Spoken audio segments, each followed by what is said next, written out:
I want to give you another part to selecting hair. This is another option to use when you have difficult selections. And remember, you don't have to use just one technique to make a selection of something. You can mix the techniques together and select part of the image and put it on one layer and then keep going and select another part a different way. So let's talk about using channels, and one of the topics of this week's class is even calculations to make a selection. When you're using channels, go into the channels panel and look at the contrast between your subject and whatever it is you want to select. And in this case, we want to select the hair, and it looks like the best contrast between the hair and the background is in the red channel. So we want to make a copy of this because we don't want to work on the original color channels because that's going to foul up our color balance. So I'm in the red copy now of the channel. I can name it something different if I want, but that will be just fine.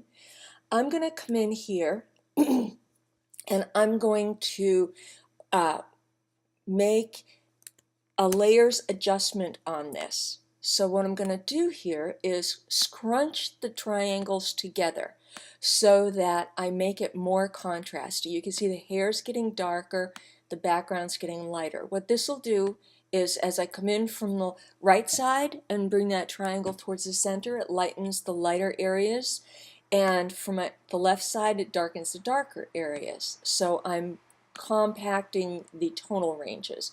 You can move the middle slider if you think it helps a little bit in getting that contrast going, and then I'm going to click OK. And it's not great yet, but I can still see it's doing better. I can come in here if I want and try, I want to do, sorry, I want to do the brush tool in soft light mode or overlay. Either one of those will work, and come in here and paint with that brush. You see I'm missing maybe a little of the top if I'm going to do this, so this may not be ready yet to do that, but you can try it. Okay, I'm going to go back a couple steps and undo that, but I just wanted to show you that. So I'm going to go back to levels. I'm going to go back to that channel again and repeat the same thing again, because sometimes the first time doesn't quite get you enough contrast, and doing it a second time will. So I'm coming in, and there we go, and maybe move the middle slider over a bit. You see I'm starting to get stuff over here, and it's starting to get a little too crunchy on the edges, but that's where you just look and do it as much or as little as it needs to be done. There we go. Okay, so we've got a little better contrast, and now we can try that brush again and come in with a white brush, go over the edge, right next to the hair. Where it's black, it's not going to really affect it at all. Where it's light, it's going to make it lighter. Okay, and just come in here and do that. I can switch to the black using the X key. Come in here. I might want to drop that down just a wee bit. And come in. Okay, very cool. So you see the difference there is this is where we started, this is where we ended up. Now the other part of that is if I want to select her face in here, I can come in with a lasso tool and just come in and add that in.